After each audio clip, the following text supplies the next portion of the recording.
Hello and welcome to Unto the Ball. I'm Scott Nichol and I'm back to give another 5-minute video, instant match reaction from what I've just watched.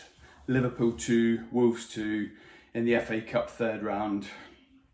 I've got to admit, Jurgen Klopp sprung a surprise with the starting lineup. He went so strong.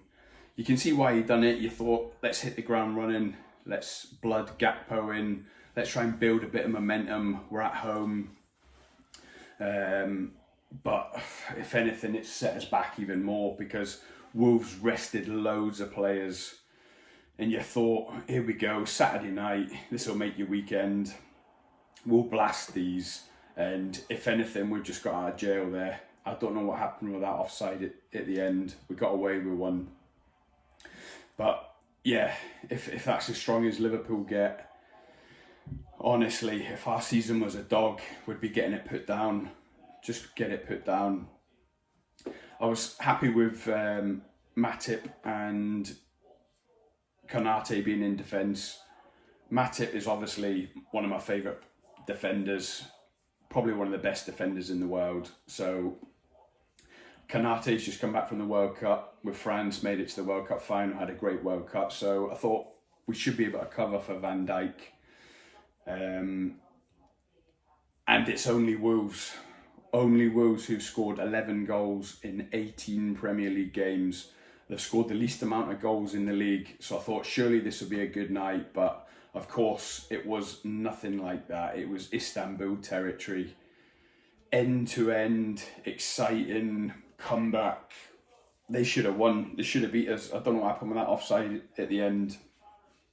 But it just shows, I know we keep banging on about it. If you watched any of the other streams, we keep banging on about the midfield. And it really is, it's simple as that. If you watch the games, there's just no penetration. There's no drive from midfield. Thiago, I'll repeat it again, he's a passenger in this team. He's lovely on the ball, of course he is, but so are them freestyler footballers that do these tricks. Of course they're lovely footballers, but can they do it on a pitch? Thiago never has the ball for more than 2 seconds. He gets it, he spreads out wide, and of course we're like, oh, what a pass, he's amazing. But if you think of the players for Arsenal, I mean, I keep mentioning Arsenal, Odegaard and Xhaka, they're bursting into the box, driving into the box. How can the defenders defend against that when they defend against Martinelli, Gabriel Jesus and Saka, and then you've got Xhaka and Odegaard bursting into the box? Liverpool just haven't got that anymore. Henderson, Thiago, none of them are bursting in the box. None of them are supporting the front, giving the defenders an extra dimension to worry about.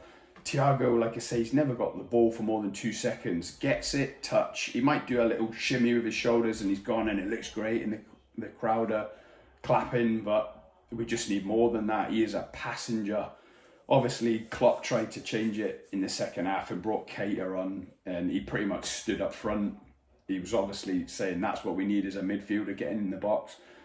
But if we're relying on Naby Keita to get us wins when he's in the last 4 or 5 months of his contract, honestly, it's the same with Oxlade-Chamberlain. It's as clear as day what our problems are. Oxlade-Chamberlain and Keita should be getting nowhere near this team, never mind the squad. They should be put on gardening leave, honestly.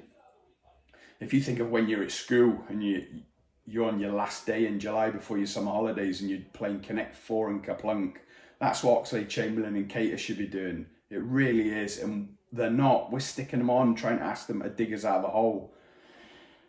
Harvey Elliott is the same. I've been pretty scathing of him. I keep saying how slow he is, and I don't just mean pace as in he can't play in the front three. I mean he's so slow on the ball. He takes an extra touch to shift it, an extra touch to recycle it. He gets caught time and time again. The Premier League is too fast for him. I don't want to be too harsh on him. He is only 19, but again, he shouldn't be put in this position. He's just he's nowhere near ready for this level. So then, of course, we're relying on Salah to do what Salah used to do. He can't do it as well anymore. He's just not young and fast enough.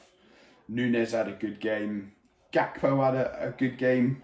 It was a tidy debut, efficient, no more than that.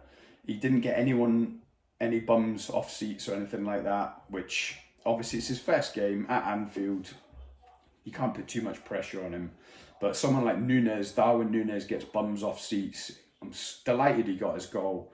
It was another shin roller, but you take them all, he'll take them all. Anfield was buzzing. They were all singing the I'm so glad Jurgen is a Red song, but in the second half I didn't hear it. They just had the life drained out of them.